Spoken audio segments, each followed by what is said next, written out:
Hello everyone, welcome to the channel. We're gonna play the game that everyone loves. Am I the a-hole? We got a bunch of stories lined up, so let's go! Am I the a-hole for not giving my friends a ride if they didn't fasten their seatbelts? Last night I, 18 male, was getting off work at 11:30 p.m. My two other friends, both 18 male, were also leaving as well, and asked me if they could get a ride. I said sure. They all lived within 1.5 miles of our workplace, a 3 to 5 minute drive / a 15 to 20 minute walk, and they both live in separate houses at different ends of town. It's a pretty chilly night at about 40 degrees and only a few cars are out and about. We all packed up into my light blue 2004 Buick LeSabre. I waited to hear all of their seatbelts click, which never came. I asked if they could fasten their seatbelts and they looked at each other with confused glances. After a solid minute, one of them broke the silence and asked, "Wait, are you serious?" And which I said, "Yeah." They asked why, and I said for obvious reasons. Safety, and I don't want no ticket if we happen to get pulled over. One chimed in correcting me, saying the driver doesn't get a ticket, the passenger does. I sat there for a second and said, if you don't fasten your seatbelts, I'm not taking you anywhere. They both let out a bunch of scoffs and exited the car. I said suit yourself and drove off, leaving them in the chilly weather on a dark night with a 20-minute walk home. Yeah, I agree with the driver on this one. I guess common sense isn't that common. First off, it's your car, so it's definitely your rules. And who cares if the driver doesn't get the ticket and the passenger does? Why the extra aggravation? Try that with an Uber and see how that goes.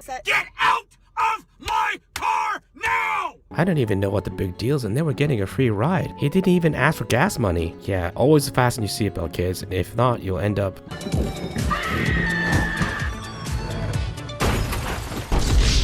Am I the a-hole for not punishing my daughter after she told my sister that she smells? I, 35 male, have a daughter, Kelly, a female, with my wife. I also have a sister, Dana, 33 female, who has 2 kids, 7 male and 12 female. Our houses are literally across the road from each other. Occasionally we babysit kids for each other. However, the kids have to stay at our house since my daughter is allergic to 2 dogs and Dana has 2. Both me and my wife were attending a work event last week and have asked Dana to babysit our daughters in advance, which wasn't a problem as the kids wanted to watch some cartoons together anyways. However, halfway through the event, I have received a call from Dina saying I need to come home now as she is leaving over what my daughter said. I was very confused, so me and my wife left the event early, thinking something horrible had happened. Upon returning, my sister was furious and said she will never look after her daughter as she has an attitude. I have asked Kelly what had happened and she said she just brought my sister some towels and saying she could take a shower if she needs to, as well as there's some feminine products in the bathroom because there was an unpleasant smell coming from Auntie. I came closer to my sister and could smell a rather sharp, unpleasant odor from her, so I could understand where my daughter was coming from. Dina demanded I punish my daughter, but I refused and said she didn't do anything wrong, and me or my wife would possibly approach her in a similar way in this case. Dina called me an a-hole, and since then would bring her kids home and not allow them to play or talk to Kelly, which is upsetting. My wife thinks my sister's being petty and unnecessarily cruel over an innocent comment, and our daughter wanted to be helpful. Yeah, I get that kids are brutally honest, but reflecting back at the story, at 8 years old, she approached it at a correct and mature way. She didn't use any kind of vulgar or derogatory names or anything. Maybe the aunt was pheromone maxing? I don't know. We can see the extreme cases of this stuff, and the wife is 100% correct that the aunt is being cruel, using her own kids' weapons in an immature fashion, which ironically hurts her own kids as well.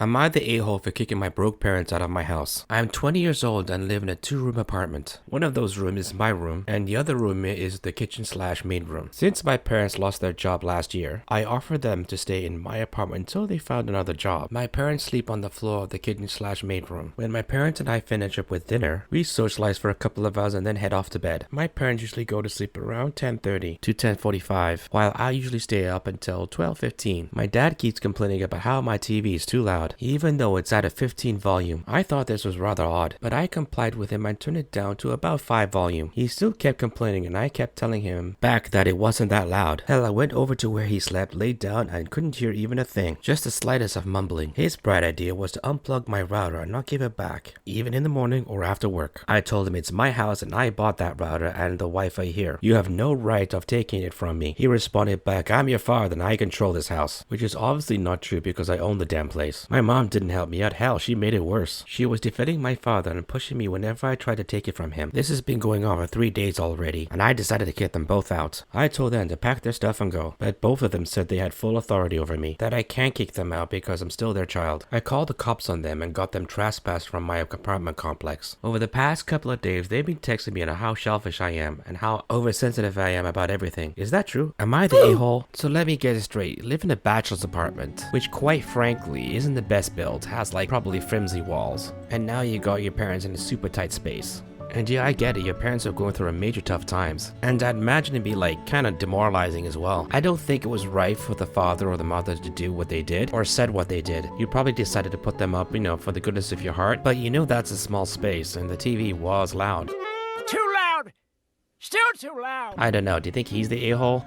Am I the a-hole for not letting my aunt and her family in my house? I am a female, 34 years old, living in a 2-story house with my husband that has 2 bedrooms. A couple of months ago, I was diagnosed with stage 4 cancer, and my aunt from another state was informed about my sickness. So she wanted to visit me. During these months, I was terribly sick and bedridden, so I couldn't clean the house. My husband couldn't clean because he was accompanying me to the hospital, and at the same time had to go to work. My aunt wanted to bring her son and her 2 grandchildren, and asked if they could stay at my house. I turned her down because the house was uninhabitable, and I didn't want them to just sleep on the couch. She got upset and blocked me on social media. She later said there's nothing to do on my side of town anyways. I was like, I thought the purpose was to visit me. Did the aunt know that the house was in bad shape? Did they properly communicate with each other? I feel somewhere along the line something got disconnected. The aunt knew that she was sick, so I was guessing she was going to go over there to help or something. So she might have felt rejected when she got turned down. I just feel like I'm missing something with this story. Am I? Let me know what you think in the comments. Am I the a-hole for being disrespectful and telling my parents good luck with that when they tried to ground me? I live at home while going to university. I'm in my final year and I have a job lined up after I graduate. My parents have been charging me rent ever since I was 16. I have a small company that makes me about $60,000 a year. I started it in high school. It is one of the reasons I graduated early from high school and why I got attention from recruiters. My parents said that since I was earning adult money, I could take in adult responsibilities. I thought that was fair, so I paid for all my own stuff starting at age 16. Not university, I got a scholarship, and the rent they charged me was minor, $300 a month. And I basically considered my room to be completely mine after that. I kept it tidy because I liked it that way, but they had no say when I cleaned it, when I did my laundry, other than not to do it at a time when I would disturb the family, for example 3 a.m. I bought food for myself and ate what I wanted. They tried to say I was separating myself from the family, but I saw it as more as having my own schedule. This year for spring break, I went down to Mexico with my friends. My parents were upset because they were hosting a big Easter family get-together. When I got back, they said I was behaving badly by not being around for a family gathering. I said it was my last spring break in university and that I was not responsible for their schedule. They said I was grounded and I laughed and said good luck with that. I went to my room and locked the door. They tried banging on it for attention, but I'm done. My grandfather came over to talk to me later. He is the one that helped me to get my company started and he is always there for me. He said I was rude to my parents when they were trying to be there for me. I asked him how much rent he charged my mom when she lived at home. He said it was ridiculous to think he would charge his kids rent. I told him that I've been paying rent for 4 years. He went to the house and heard a fight. When he came out, he said I need to treat my parents with more respect, but that since they are my landlord, they do not have a say on how I spend my time. I'm avoiding my parents for now and I'm renting an Airbnb right now until I graduate. I took everything that was important to me and left $600 for the last 2 months I have planned on being there. They keep calling me, but I'm currently getting ready to move for my new job. I don't have the energy to deal with them. This is so sad. When we say leave these kids alone and let them be kids, we're talking about this situation, not some other political BS. If I was to read this right, the horse has already left the barn. You see, in our society, we do want our kids to be independent and stand on their own 2 feet. But when we push them like that, that means they're also independent away from you, which is fine, but as a parent, you gotta realize, well, now your job is done. If this all started at 16, I can see some parental remorse or something. But that's it for today, and now as always, stay